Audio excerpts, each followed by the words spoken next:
السلام علیکم ورحمۃ اللہ وبرکاتہ۔ حضرات گرامی قدر، بندہ ناچیز، خادم مجاہدین ختم نبوت عبید اللہ لطیف اپنی نئی ویڈیو کے ساتھ پھر سے آپ کے سامنے حاضر خدمت ہے۔ میری آج کی یہ ویڈیو حی علی الفلاح واٹس ایپ گروپ میں دیے جانے والے میرے لیکچر بعنوان مقام رب العالمین اور فتنہ قادیانیت کے تیسرے حصے پر مشتمل ہے، اور اس ویڈیو کو دیکھنے سے پہلے ہمارے چینل RQ یوٹیوب TV کو لائک اور سبسکرائب کرنا مت بھولیے، اور چینل کو سبسکرائب کرنے کے فوری بعد گھنٹی کا بٹن بھی ضرور دبائیے تاکہ آپ تک ہماری ہر نئی آنے والی ویڈیو کا بروقت پیغام پہنچ سکے اور آپ اس ویڈیو کو دیکھ سکیں۔ تو ناظرین، آئیے ملاحظہ کیجئے، ہماری نئی آنے والی ویڈیو مقام رب العالمین اور فتنہ قادیانیت کے تیسرے حصے پر مشتمل۔ تو ملاحظہ کیجئے آج کی ویڈیو۔ حضرات گرامی قدر، جیسا کہ گزشتہ لیکچر میں نے یہ بات آپ احباب کے سامنے واضح کی تھی، بیان کی تھی کہ نبی مکرم شفیع معظم جناب محمد رسول اللہ صلی اللہ علیہ وآلہ وسلم کی ذات اقدس و مقدس پر جو وحی نازل ہوئی قرآن کریم کی شکل میں، اس میں اللہ تعالی نے فرمایا کہ الحمدللہ رب العالمین، یعنی کہ تمام حمد، تمام تعریفیں اللہ اس پروردگار کے لیے جو تمام جہانوں کا پالنے والا ہے۔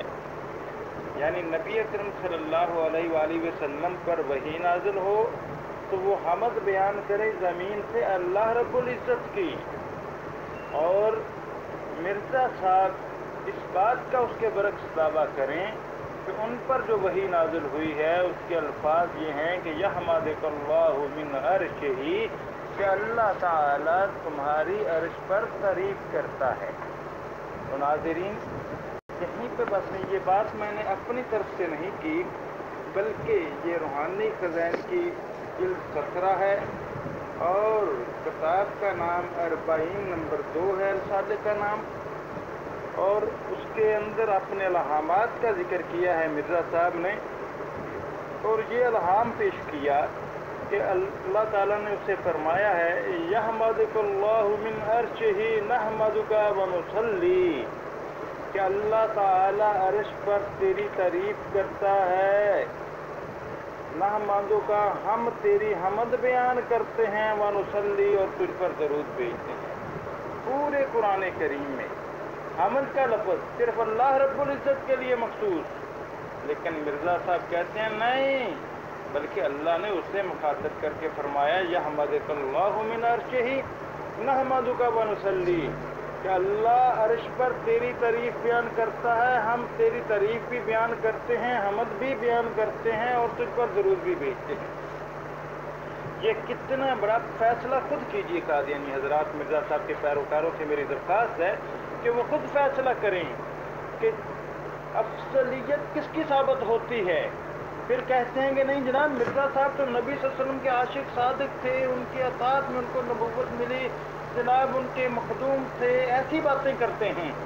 لیکن سوچئے ذرا کہ اللہ کے ہاں فضیلت اور مقام کس کا زیادہ قرار پائے گا، کہ جسے رب ذوالجلال نے جس شخصیت پر وحی نازل کی تو فرمایا کہ الحمدللہ رب العالمین، کہ ساری تعریفیں اللہ رب العالمین کے لیے ہیں، یا وہ شخصیت زیادہ فضیلت والی قرار پائے گی کہ جو یہ بیان کرے، جس کے بارے میں یہ کہا جائے کہ یحمدک اللہ من عرشہ نحمدک ونصلی، کہ اللہ عرش پر تیری تعریف کرتا ہے، ہم تیری تعریف کرتے ہیں اور تجھ پر درود بھیجتے ہیں، یعنی اللہ حمد بیان کرتا ہے عرش پر مرزا صاحب کے بقول ان کی، اور نبی صلی اللہ علیہ وسلم حمد بیان کرتے ہیں زمین پر اللہ رب العزت کی۔ پھر سوچیے کہ اللہ کے نزدیک فضیلت کس کی زیادہ قرار پائے گی، کس کا مقام زیادہ قرار پائے گا؟ کیا یہ بالواسطہ طور پر مرزا غلام احمد قادیانی نے ایک جھوٹا الہام گھڑ کر کے پیارے پیغمبر صلی اللہ علیہ وسلم سے زیادہ مقام و مرتبے کی طرف جانے کی کوشش نہیں کی؟ ذرا ٹھنڈے دل سے سوچئے گا، اور یہ سکین ابھی پیش کرتا ہوں۔ حضرات گرامی قدر، مرزا غلام احمد قادیانی صاحب نے بڑے بڑے دعوے کیے ہیں۔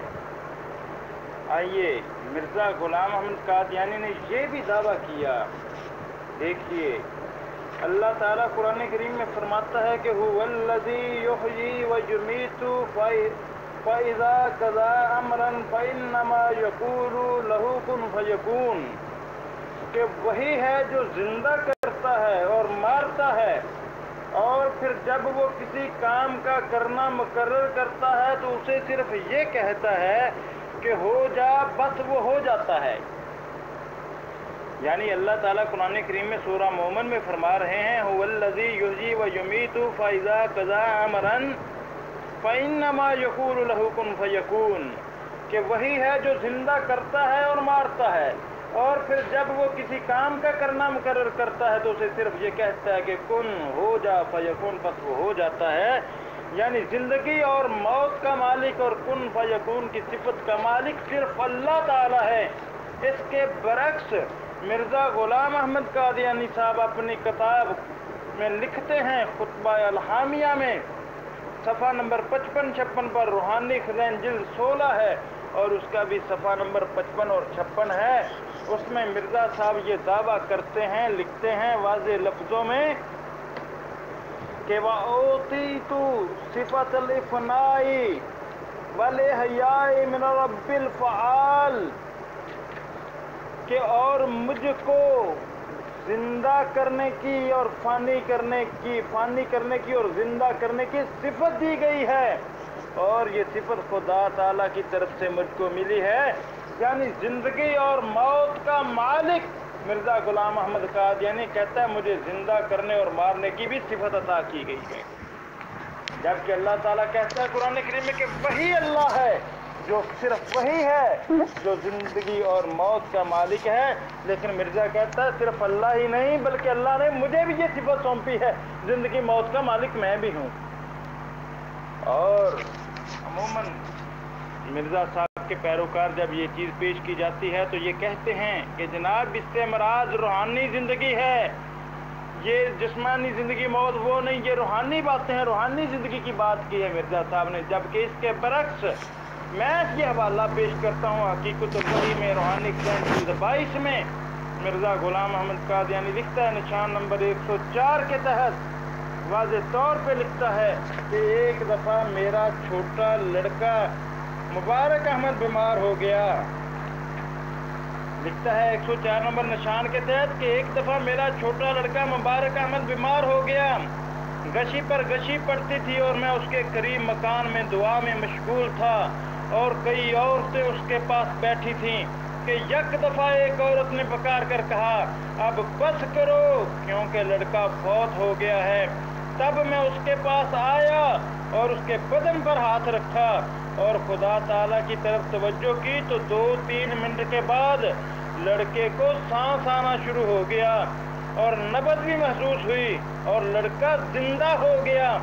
تب مجھے خیال آیا کہ عیسیٰ علیہ السلام کا احیاء موتا بھی اس قسم کا تھا، اور پھر ندانوں نے اس پر حاشیے چڑھا دیے۔ ناظرین، یہ بات مرزا غلام احمد قادیانی کہہ رہا ہے کہ اپنے بیٹے کی طرف جسے سب کہہ رہے تھے فوت ہو گیا ہے، اس کی سانس بند ہو چکی تھی، میں نے تھوڑی سی توجہ کی تو اس کی سانس بحال ہو گئی، وہ زندہ ہو گیا اور اس کی نبض بھی چلنا شروع ہو گئی۔ یعنی اپنے آپ کو زندگی اور موت کا مالک۔ اور اسی حوالے کو مبارک احمد کے اسی قصے کو ان کے اپنے اخبار اس دور کے الحکم یا البدر میں بھی شائع ہوا، تو ان دونوں کے یہ حقیقت الوحی کا سکین بھی اور اسی طرح اس اخبار کا سکین بھی اور پھر خطبہ الحامیہ کا روحانی خزائن جلد 16 کا سکین بھی آپ کے سامنے پیش کرتا ہوں، ملاحظہ کیجیے۔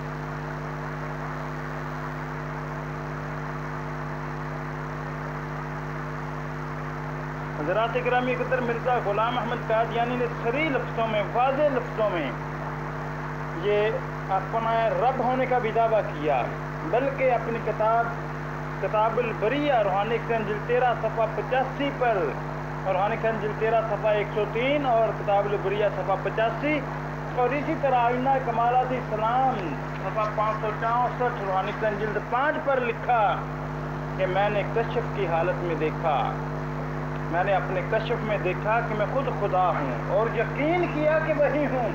यानी कश्फ में देखता है कि मैं रब हूँ, फिर कहता है मैंने यकीन कर लिया कि मैं वही हूँ, यानी कि अपने रब होने पर यकीन कर लिया मिर्ज़ा साहब ने। तो आइए ये दोनों स्कैन पेश करने के बाद मैं आपको बताता हूँ कि कश्फ की अहमियत मिर्ज़ा साहब के नज़दीक क्या है। इंशाअल्लाह पहले मैं स्कैन पेश कर दूँ, फिर कश्फ के बारे में बताता हूँ कि मिर्ज़ा साहब के नज़दीक कश्फ की हैसियत और कश्फ का मकाम क्या है। नाज़रीन, इससे पहले ये तहरीर पढ़ लीजिए, ये स्कैन आपके सामने है। मिर्ज़ा साहब लिखते हैं, मैंने अपने कश्फ में देखा कि मैं खुद खुदा हूँ और यकीन किया कि वही हूँ। ये किताबुल बुरिया है, सफ़ा 85 है और रूहानी खज़ाइन की जिल्द 13 है और सफ़ा नंबर 103 है, ये आप देख सकते हैं।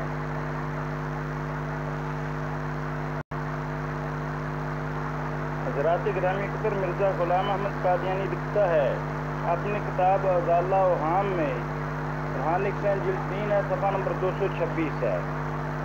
वो लिखता है कि अम्बिया, ये ख्याल कि अम्बिया ज़िंदा होकर कब्र में रहते हैं सही नहीं। यहाँ खबर से एक किस्म का उनका ताल्लुक़ बाकी रहता है और इसी वजह से वो कश्फी तौर पर अपनी अपनी कब्रों में नज़र आते हैं, मगर ये नहीं कि वो कब्रों में होते हैं, बल्कि वो तो मलाइक की तरह आसमानों में जो बहिश्त की ज़मीन है अपने अपने मर्तबा के मुवाफ़िक़ मकाम रखते हैं और बेदारी में पाक दिल लोगों से कभी कभी ज़मीन पर आकर मुलाकात भी कर लेते हैं। हमारे नबी सल्लल्लाहु अलैहि वसल्लम का अक्सर औलिया से ऐन बेदारी की हालत में मुलाकात करना किताबों में भरा पड़ा है और मुअल्लिफ़ रसाला हाजा भी कई दफ़ा इस शरफ से मुशर्रफ हो चुका है। वल्हम्दुलिल्लाह अला ज़ालिक। नाज़रीन, मिर्ज़ा साहब के नज़दीक ये कश्फ जो है ऐन बदारी की हालत में होता है, ऐन बदारी की हालत में। और ये कहना कि ऐन बदारी की हालत में जो है वो नबी अकरम सल्लल्लाहु अलैहि वसल्लम जो है उससे मुलाकात करते हैं कश्फ की हालत में। और फिर एक और मकाम पर इसने अहादीस के बारे में भी लिखा है कि उसने बराह रास्त, ये जो लल महदी इल्ला ईसा वाली हदीस है, रवायत है, ये बराह रास्त नबी सल्लल्लाहु अलैहि वसल्लम से पूछा कि ये सही है या गलत, तो नबी सल्लल्लाहु अलैहि वसल्लम ने इसकी तस्दीक की कि ये रवायत सही है, लिहाजा हम मुहद्दिसीन के कलाम के पाबंद नहीं होते। सर ये मैं हवाला रूहानी खज़ाइन जिल्द 3 सफ़ा नंबर 226 का पेश कर रहा हूँ, जिसमें उसने वाज़े तौर पर लिखा है कि ये कश्फ ऐन बदारी की हालत में होता है और ऐन बदारी की हालत में अम्बिया कराम और बाज़ नेक लोग जो हैं वो कश्फी सूरत में ऐन बदारी की हालत में आकर के मुलाकात कर लेते हैं। और कहता है कि नबी सल्लल्लाहु अलैहि वसल्लम का अक्सर औलिया से ऐन बदारी की हालत में मुलाकात करना किताबों में भरा पड़ा है और मुअल्लिफ़ रसाला हाजा भी कई दफ़ा इस शरफ से मुशर्रफ हो चुका है। वल्हम्दुलिल्लाह अला ज़ालिक। यानी कि मिर्ज़ा साहब के नज़दीक कश्फ जो है वो ऐन बदारी की हालत में रूनमा होने वाला वाक़या होता है। और मिर्ज़ा साहब कहते हैं कि मैंने कश्फ की हालत में देखा कि मैं खुद खुदा हूँ और यकीन कर लिया कि मैं खुदा हूँ, यानी कि ऐन बदारी की हालत में देखा है कि वो खुदा थे और उस पर यकीन भी किया कि वो यकीनन खुदा है। अस्तग़फिरुल्लाह मिन कुल्लि ज़ंब। ये हवाला पेश करता हूँ।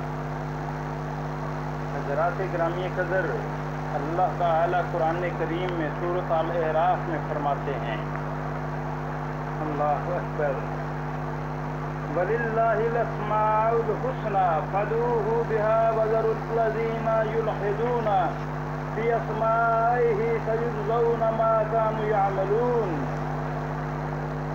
कि अल्लाह ताला के और सबसे अच्छे नाम अल्लाह ही के हैं, तो उसे उसके साथ पुकारो और उन लोगों को छोड़ दो जो उसके नामों के बारे में सीधे रास्ते से हटते हैं, उन्हें जल्द ही उसका बदला दिया जाएगा जो वो किया करते थे। यानी हुक्म ये है कि अल्लाह ताला के जो नाम हैं वो बड़े खूबसूरत हैं, अल्लाह ताला को सिर्फ उन्हीं नामों से पुकारा जाए और जो इस रास्ते से हटते हैं, नाम पुकारने के हवाले से गलत रास्ते पे चलते हैं, उनको छोड़ दिया जाए। उनको क़यामत वाले दिन उनका हिसाब किताब होगा इस बारे में।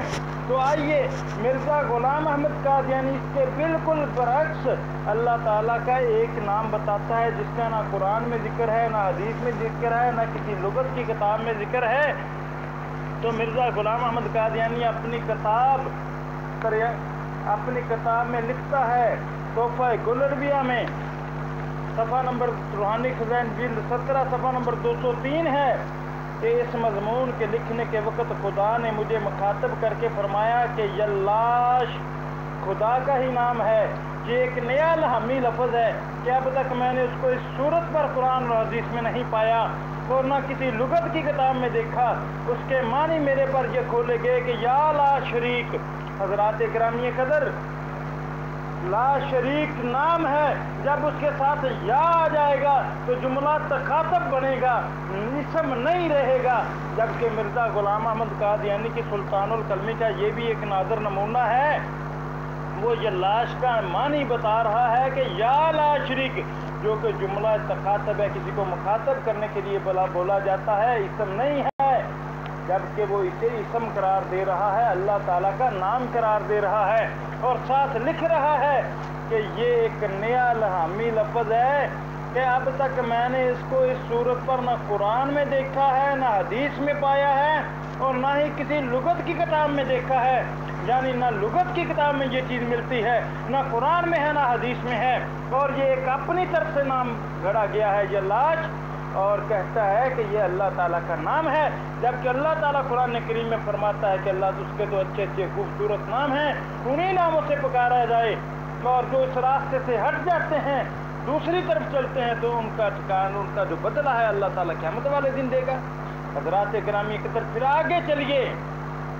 इसी के साथ ये किताब है मिर्ज़ा ग़ुलाम अहमद कादियानी के एक मरीज़ ख़ास की मुफ्ती सादक ज़िक्र हबीब नामी किताब है।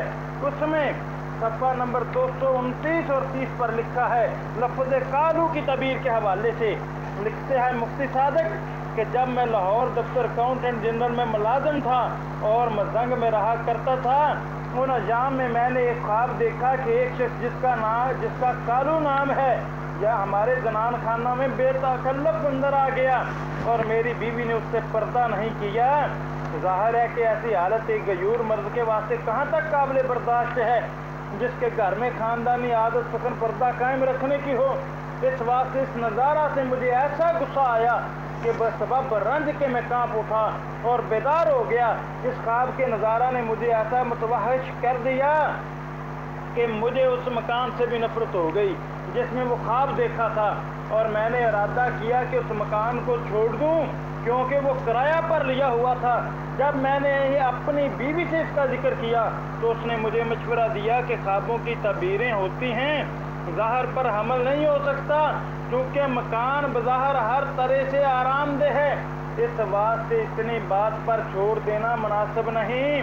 आप पहले अपना ख्वाब बखिदमत हज़रत मसीह मौद यानी मिर्ज़ा ग़ुलाम अहमद कादियाँ लिख भेजें और उसकी तबीर दरियाफ़त करें, फिर जो वो अरशाद फरमाएंगे उसकी तमीर ज़रूरी होगी। मुझे ये मशवरा पसंद आया और मैंने हज़रत की खिदमत में उसी रोज़ डाक में ख़त भेजा, ख्वाब की सारी कैफियत अर्ज़ की और अपना इरादा तब्दीली मकान भी लिख दिया। जिस पर हज़रत ने जो जवाब दिया, हज़रत का जवाब आया कि इस ख्वाब की वजह से मकान तब्दील न करें। अगर आपके घर में हमल है तब उसकी तबीर ये है कि आपके घर में लड़का पैदा होगा। कालू, काला दरअसल अरबी अल्फाज हैं, इसके मानी है निगाह रखने वाला। ये खुदा ताला का नाम है। कालू के घर में आने की ये तबीर है कि अल्लाह ताला इस मुश्किल मरहला हमल में आपकी बीवी का निगहबान होगा और फर्जंद नरीना अता करेगा। हज़रात गिरामी कदर, जल्लाश, काला, कालू, अल्लाह ताला के 99 नाम देख ले, वहाँ पर आपको ये चीज़ नज़र नहीं आएगी। लेकिन मिर्ज़ा ग़ुलाम अहमद कादियानी ने अल्लाह का नाम जल्लाश भी बता दिया, काला भी बता दिया, कालू भी बता दिया। जबकि अल्लाह ताला कुरान करीम में वाज़ेह तौर पे फरमा रहा है सूरत आल-अराफ में, फिर वो आयत पढ़ के आपको सुना देता हूँ, खुद फैसला कीजिए। کہ مرزا غلام احمد قادیانی کیا کہہ رہا ہے اور اللہ تعالیٰ کیا فرما رہا ہے. اللہ تعالیٰ فرماتا ہے وَلِلَّهِ الْأَسْمَاءُ الْحُسْنَى فَادْعُوهُ بِهَا وَذَرُوا الَّذِينَ يُلْحِدُونَ فِي أَسْمَائِهِ سَيُجْزَوْنَ مَا كَانُوا يَعْمَلُونَ. اور سب سے اچھے نام اللہ ہی کے ہیں، تو اسے ان کے ساتھ پکارو اور ان لوگوں کو چھوڑ دو جو اس کے ناموں کے بارے میں سیدھے راستے سے ہٹتے ہیں، انہیں جلد ہی اس کا بدلہ دیا جائے گا جو وہ کیا کرتے تھے. حضرات گرامی قدر، یہ اللہ تعالیٰ کے نام کے متبادل مرزا غلام احمد قادیانی نے نئے نام گھڑے. اور جلات کے بارے میں جیسا کہ میں بتا چکا ہوں، وہ جملہ جو اس نے مانا اور جو ترجمہ کیا ہے مرزا قادیانی نے، وہ ترجمہ بھی اس کا اگر دیکھا جائے تو وہ جملہ تخاطب بنتا ہے، اسم نہیں بنتا. یہ تھا سلطان القلمی کا نادر نمونہ مرزا غلام احمد قادیانی کا.